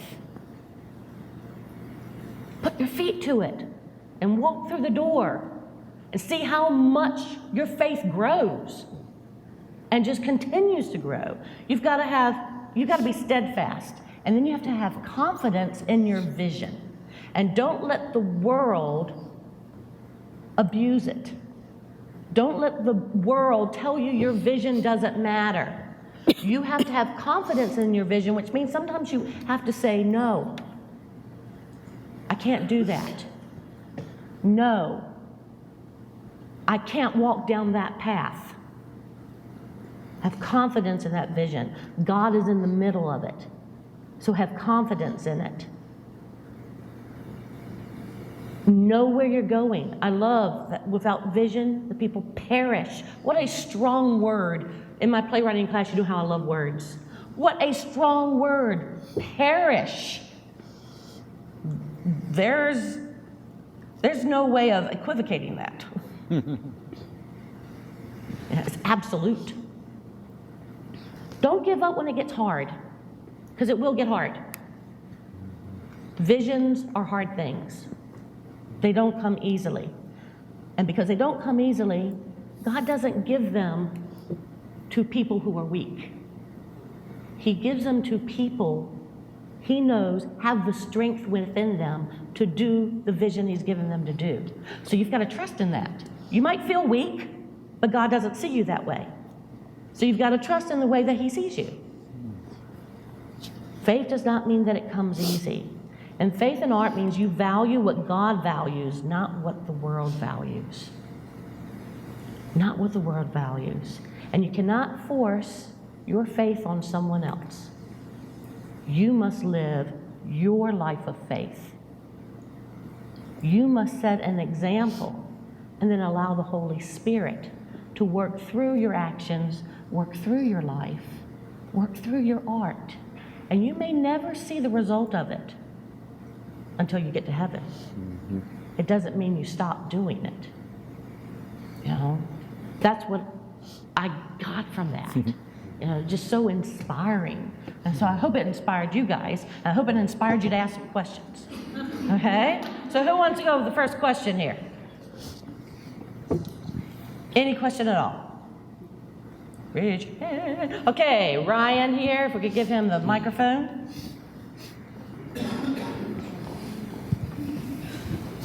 Hey, I was just wondering how involved you were with the casting process as well. Was that something you really found yourself Oh yeah. included in? Yeah, I hate casting. I hate it. Not for the reasons you may think, because I always identify with the person who's not going to get the part, and I feel terrible for them. I always feel, and it's just brutal, and you know, everybody tries so hard, and some of them really want the part really bad. And I was involved in all of it. On Broadway, the author cannot put a person into a casting position, but they do have a veto. So I could cut anybody that I didn't think was right. I could cut them. And I had one young lady who I'd met 3 years before. She's singing in my church. Her name was Savannah Frazier, and she sang in my church. And I came up to her afterward, and I said, "Oh, hey, that was really good." This is before we were on Broadway. This is before we were Goodspeed.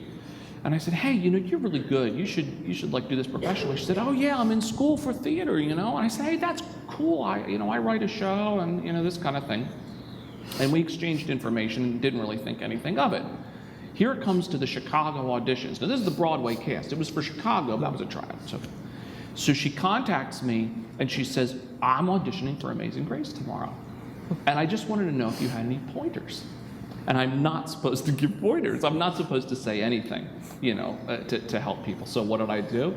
I told her exactly what to do. And I told her, because we were looking for a part, and we'd also been having a very difficult one. It's called Sophie.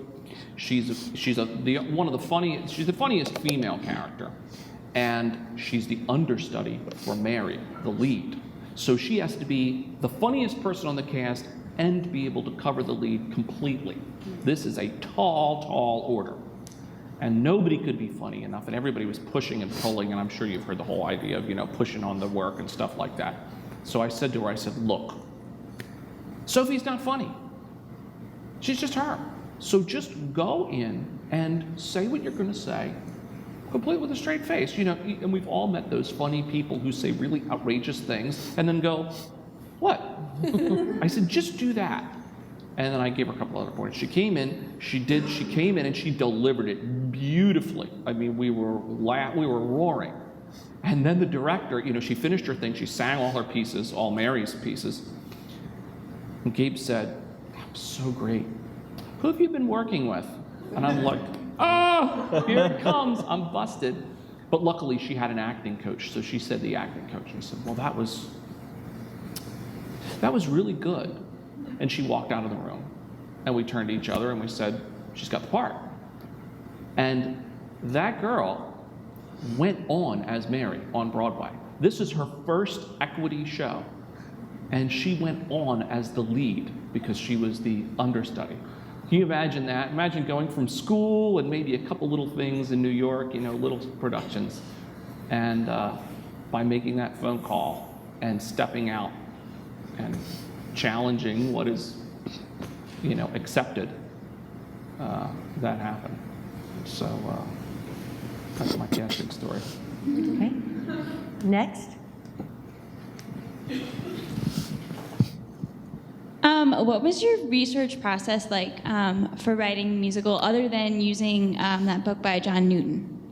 The research process? Yeah, like did you use any other sources other than that Yeah, book? it was very involved. I mean, my original research process, well, luckily we have an autobiography, so that helps.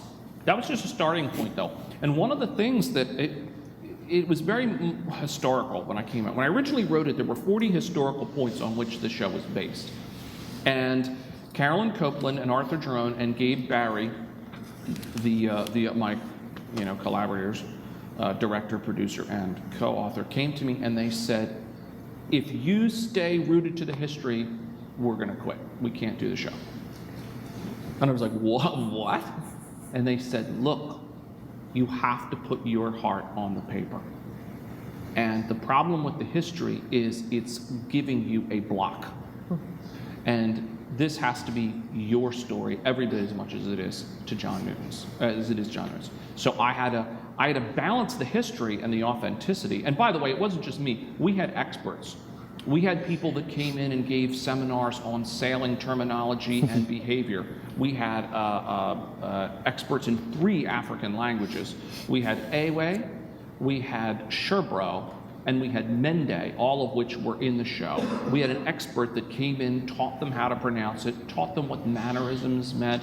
We had a seminar on what the language of the fan is, what it would mean if you said or did these certain things. We had an English language expert. And so things would be vetted, and we would have to go and check these things, and people would, send me a message, they didn't use that word until 1765. And sometimes I would blow it off and say artistic license, and other times it was really valuable input. But we always knew what we were doing. Even when we transgressed, we knew, and there was a good reason for it, Question down here, Connor. Okay. My question is that you said you were working on this play for 18 years. Mm-hmm. How do you stay motivated through all that and not be discouraged and Sometimes I didn't. Sometimes it would languish for a while. That was that story where I told where I picked the book up after a while. So, but once we got into the commercial production, it was tough. It was tough because I'm a go kind of guy. My next show is not going to be like this, God willing. I'm going to write it over a reasonable period. It should take you about 2 or 3 years to develop a musical. And if you can go faster, you can best the industry. Because let me tell you something. We started Amazing Grace, and the way the rules are with equity, you have to wait 6 months between readings, which is the dumbest thing I've ever heard in my life. And I would complain about it, and they'd be like, well, it's the same for everybody, and all this kind of stuff. And finally, I said to Gabe Barry, our director, I said, Gabe, do you realize they built the Freedom Tower faster than we got this musical to Broadway? And he's like, well, how do you say it that way? Yeah, if you can come up with a great idea, and you can develop it and work consistently at it, you can scoop everybody in New York City because they cannot put a show together fast enough with all their rules. By the way, this is one of the reasons that I tell people I want to work with a university on my next show, is because I want to work at it constantly, and I want to deal with all those rules. I want young people who are motivated and who are going to give their all, and we can develop it like that. So that's different. And then it'll go professional later, But of course, the other advantage is if you work at a university for 2 years on a show, by the time you get to the end of the year, you've got your juniors and your seniors when you started, and they both graduated, and they all know the parts, and they're all looking for work. So you've kind of built yourself a company too, for your regional or whatever. And what's interesting, talking about Go, Go, Go, they just recorded the original cast album for the show, and then in the future, they've already announced that they're going to be doing the national tour. Yep. So they're picking out the cities and planning that calendar and everything. So even though it's closed on Broadway, closed 3 weeks ago, it's this ever-living art form, and it's going to just keep going, which is wonderful. Musicals are forever, everybody. So seriously, and a lot of you will graduate, or some of you will graduate by the time that we are casting for our national tour, which will probably be a non-equity production, which means you guys will be eligible. We're also looking at possibly doing a sit-down production, which is that's our term for a production that stays in one town for a long time. And we're looking for a town for that. And we've looked at Branson, and we're looking at a couple other Pigeon Forge was another one that you mentioned.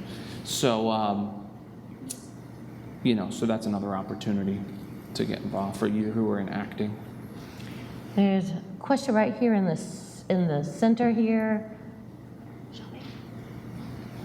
Whoever has the microphone, get closer. Just throw it. Just beam them on the head.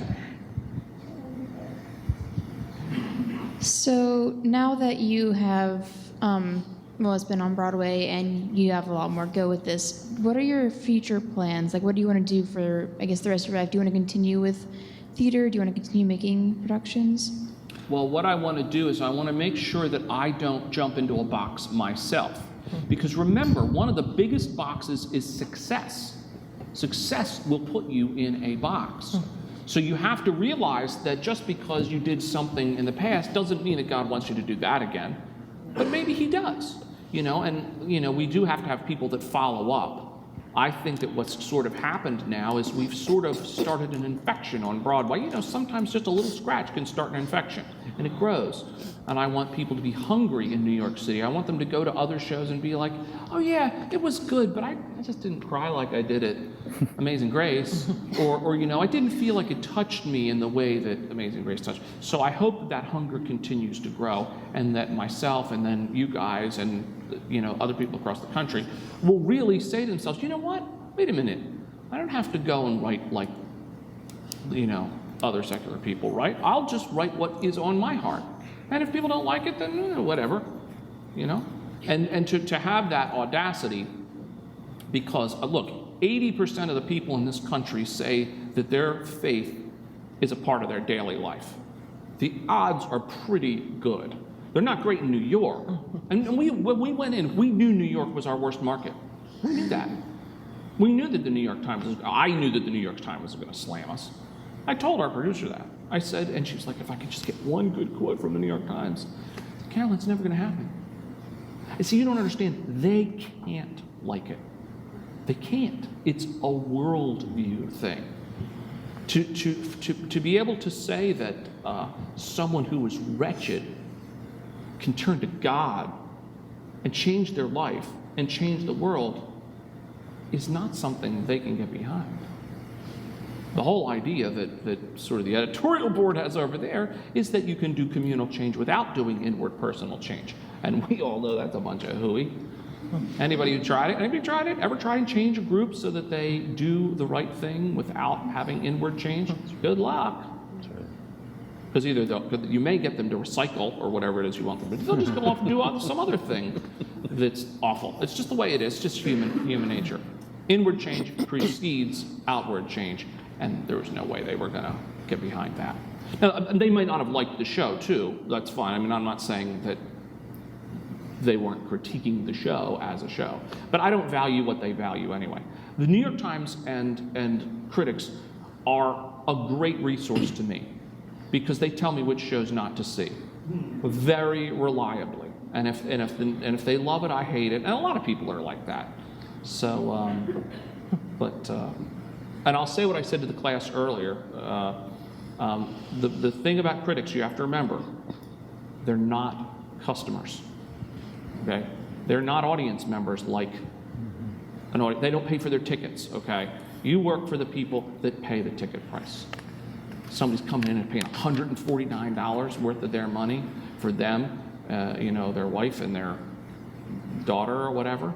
Then they had to pay for parking and train and hotel and dinner all in New York City. You work for them. You don't work for the blowhard from the newspaper who's seeing the third show this week and he's going to trash it. You don't work for him. Shelby had a question here.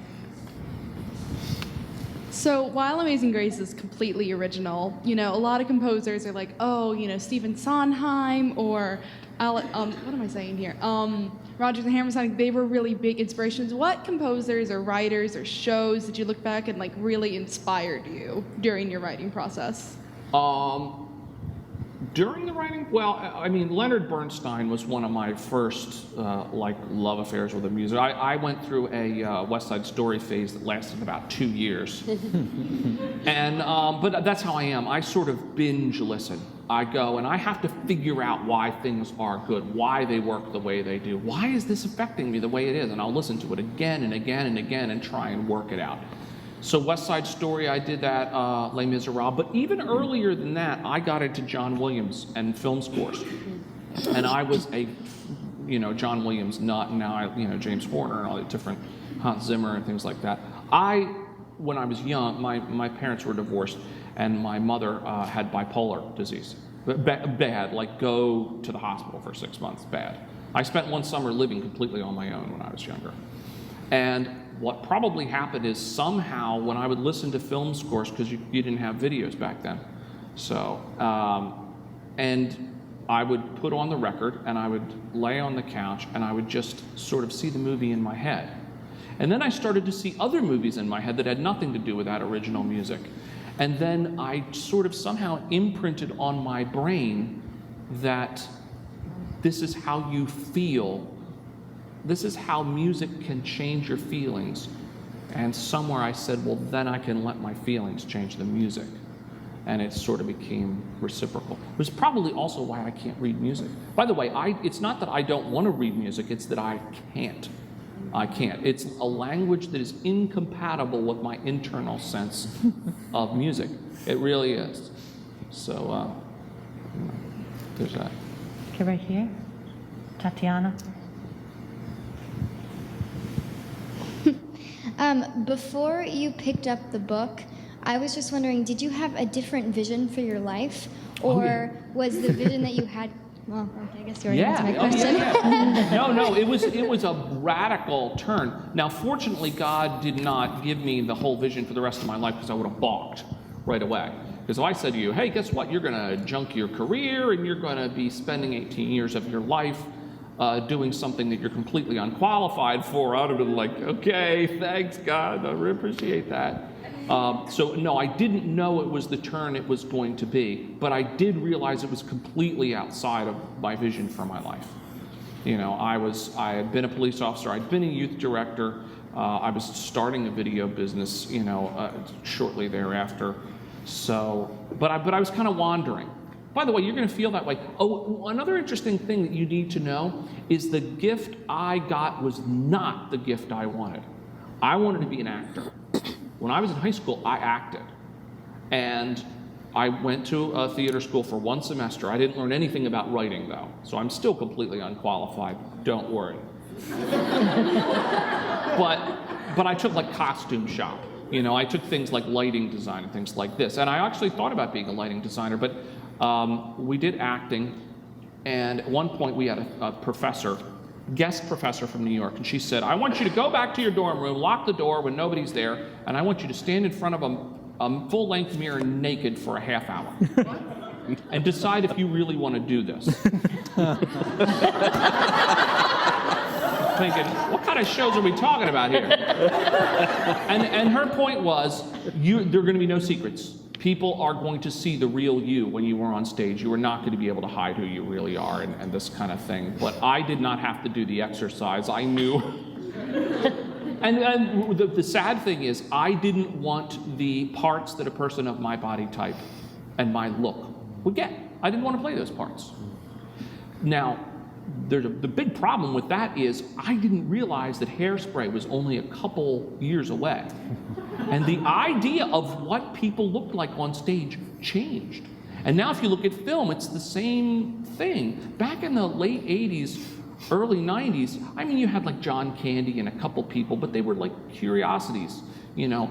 But now, think of the people that are, I mean, think of Keira Knightley, you know. Think of Jude Law, Jonah Hill, Michael Cera, all these people that, and what happened is the values of the film industry changed. They wanted people that looked real.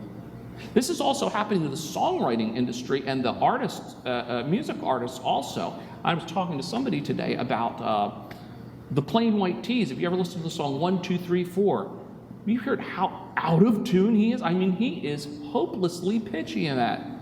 That's what I'll do. I mean, it's bad.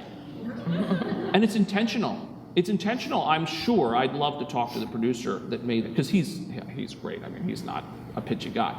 And it was in a studio, so you just hit the auto tune, like, whoop, there he goes. They left it that way because they wanted it to feel real. Because they wanted the young ladies in the audience who were listening to this song to feel like he was actually the guy they knew. He was like a real guy, just writing a song, just sent it to you. And it works. It works beautifully. Reality is valued a whole lot more than it used to be. So if I had stayed in, I may have found the parts that I wanted. But I also believe that my willingness to give up on that dream because of what other people thought was one very important reason that I didn't get Amazing Grace back then. I don't know, I'll never know this side of heaven. But I have a feeling that if I had discovered the book about John Newton then, I would not have had the intestinal fortitude to resist the forces that would try and have me change it.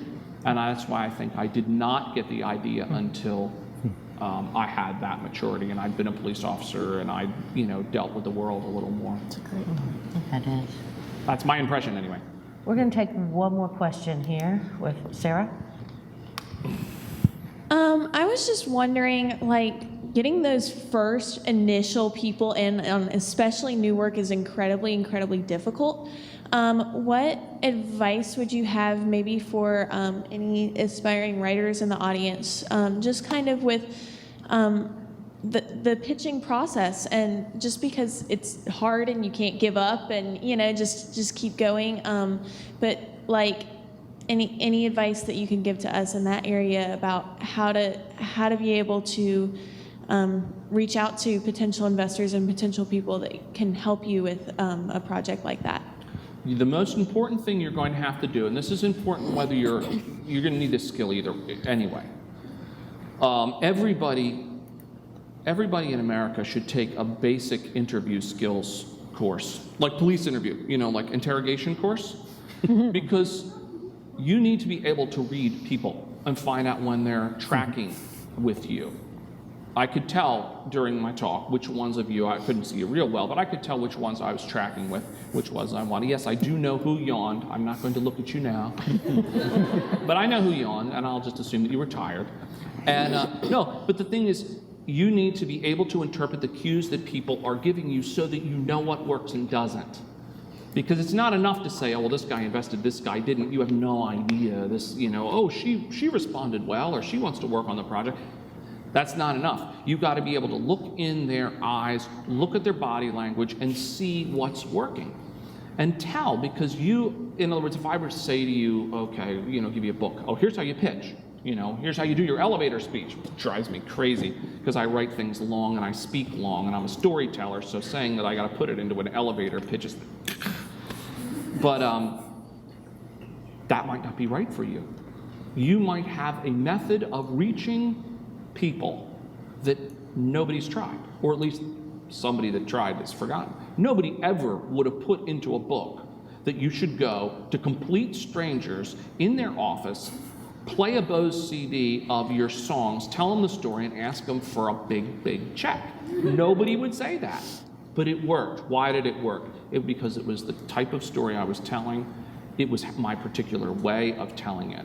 So if God has put it on your heart to do a project, you have to ask, and you got to pray, hey, God, how do I convince people? Show me how it works, and then watch. And people will tell you, just like an audience will tell you, everything you need to know, and practice on friends, practice on relatives. That's the hardest one. Let me tell you something, I would much rather present to a bank president than to my own wife. Because I don't have to live with a bank president that I know of, So it's hard. It's hard pitching to your parents, And you want to start and stop over. You'll be like, let me start over. Don't start over. This is it. You get one try. Go. It's tough. It's tough. But it does get better. I want to thank all of our guests for coming here tonight with us. Thank you so much for joining us tonight. For Alpha Psi Omega, for helping out with the programs and for greeting all of our guests.